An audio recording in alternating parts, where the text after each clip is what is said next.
Welcome back to part 3 of A Father's Love. Now, where we left off at, Lelle just found out that Stacy is going to the penitentiary to see SJ.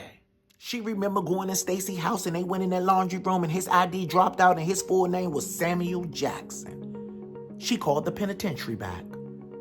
She said, "Hey, I'm trying to schedule a visit for Samuel Jackson, but it looks like someone took my visit."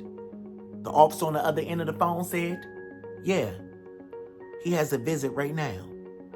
She said, "Okay, thank you." Click. Lelle is in disbelief. What the fuck is going on? She's sitting in that motherfucking car puzzled, tapping her knee, biting her nails, cracking her knuckles. She don't know what the fuck to do. Her emotions is all over the place. About an hour and a half has passed. The passengers are now coming out of the penitentiary, getting on the bus. The bus takes off, and Lelle follows. It seems shorter getting back home than it was going, because now they are back at the Aldi grocery store parking lot. She watched Stacy get off the bus and head to her car and pull up. Now, weeks has passed, and Lelle haven't said anything. Stacy had been calling Lelle, and they have been having regular conversations. Lelle is hoping that Stacy is just going to confess to her. Lelle can't take it no more. She called Stacy up one day when she was at work and she said, "Stacy, when I get off, we need to talk." Stacy said, "Sure, where you want me to meet you at? Your house or mine?" Lelle said, "I'd rather come to yours." Lelle gets off of work and she head to Stacy's house. Lelle gets to Stacy's front door, knocks on the door. Stacy opened the door with a smile. "Hey girl, come on in. I got some lasagna in the oven." They head into the kitchen. Stacy is in the best mood. She's walking in front of Lelle. They get to the kitchen table. She looks at Lelle. Lelle says, "Sit down, Stacy." Stacy said, "What's going on?" So they both sit down together. Lelle takes a deep breath. She started rocking back and forth. She looks Stacy dead in her eyes and she says, "Stacy, is this something you want to tell me?" Stacy says with so much energy and excitement, "Girl, what?"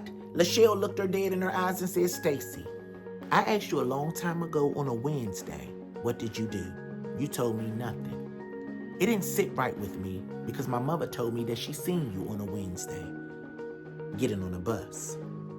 I wanted to see for myself, so I decided to follow you. Stacy, you showed up at the Aldi's grocery store, you got on that bus and you head to West Virginia to the penitentiary.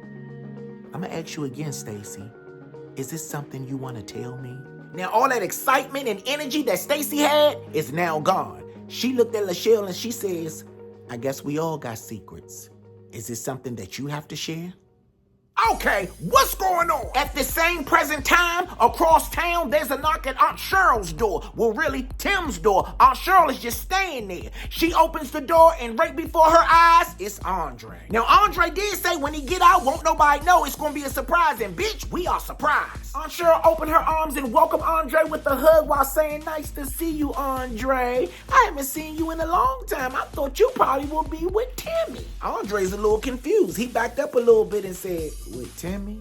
Aunt Cheryl says, "Yeah, he's out the country right now. He calls me every now and then." Aunt Cheryl don't know what went down. Timmy has kept her out the loop. So Andre's playing along with it. "All right, Aunt Cheryl, I'm about to go to Tim's room and get my duffel bag of clothes." Aunt Cheryl like, "Okay, baby, go ahead." Meanwhile, while Andre is up in Timmy's room, the phone rings and Aunt Cheryl answer it and it's Tim. What a coincidence. So by Aunt Cheryl not knowing nothing about nothing, she just blurts out and say, "Hey Tim, Andre's here." Andre is down the back hallway in Tim's room tearing it apart because he can't find what he looking for. So now Aunt Cheryl is walking down the hallway heading to the room to hand him the phone because Tim want to speak to him. She opened the door and she see Andre going crazy. She said, "Andre, is everything okay?" He looks at her and say, "I can't find what I'm looking for, Aunt Cheryl. Have you seen a bag in here?" Aunt Cheryl says, "No, baby, I haven't seen no bag, but Tim's on the phone." He says, "Thank you, Aunt Cheryl." He grabs the phone. He looks at Aunt Cheryl. She slowly turns around and he shuts the door. He walks over the other side of the room and he said, "Nigga." Tim said, "No, bitch, you listen. You listen. You better get up out my motherfucking house. Bitch, you listen. You listen." Andre told Tim, "If I were you, I'd calm down. It's just me and your mother in here. I'm going to ask you one time and one time only. Where that money is?" He said, "Man, I don't got it. Don't hurt my mother. I don't got it." Andre said, "I ain't gonna ask again." He said, "I gave the money to my man and my man gave it to his brother and his brother gonna put it up for his son." Andre like, "What?" He like, "Man, the money's at Lachelle's." Andre said, "If the money ain't at my baby mother's house, I'm coming back to pay your mother a visit." Click, and hung up the phone. Meanwhile, over at Stacy's house, Lachelle's like, what secret are you talking about? Stacy like, come on, Lachelle. If you couldn't tell nobody, you should have been able to tell me. I shouldn't be able to find out the way that I found out. This is wrong. Lachelle is like, what are you talking about, Stacy? Stacy says, Lachelle, how old is little Andre? Lachelle says 6. And the first time Big Andre went in, he did 7 years. You didn't get pregnant until after Big Andre went in. You got pregnant by Kenny. But Kenny lost his job. And you told Andre that he was the father because he was sending you so much money and you got addicted to the money and you didn't want to be a struggling mother. So you decided to lie to him and make him believe that little Andre is his just for some dollars.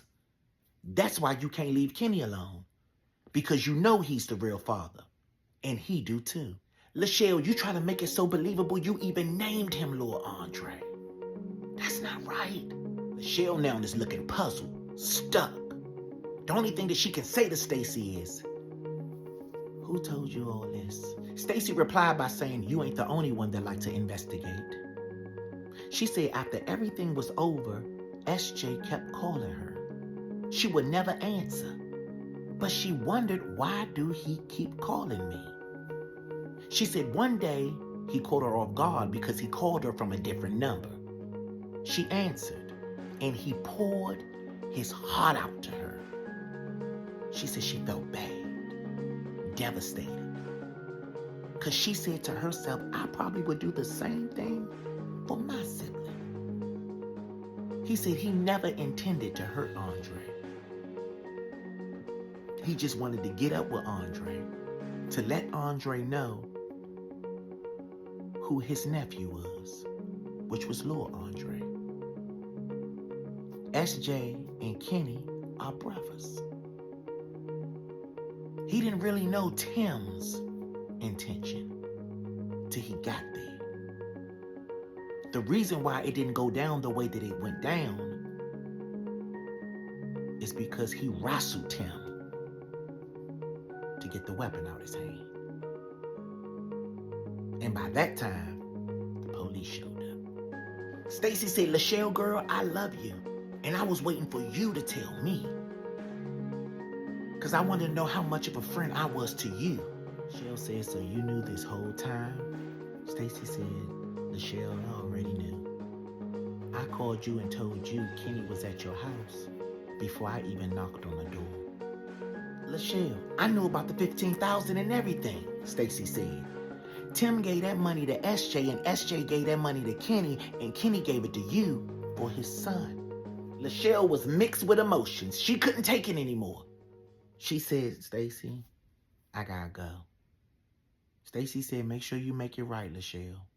Make sure you make it right. Lachelle leaves Stacy's house, gets in her car, and break down while heading home. Now, Lachelle been pulled up in front of her house. She's now sitting in the car just crying, going through the emotions. She been out there for about 45 minutes. So she finally get herself together. She get out the car, shut the door, walk through the yard, go up the stairs, open the door, and she see her son and Kenny sitting on the sofa watching TV. Kenny looked up at her and said, hey, babe, how was your day?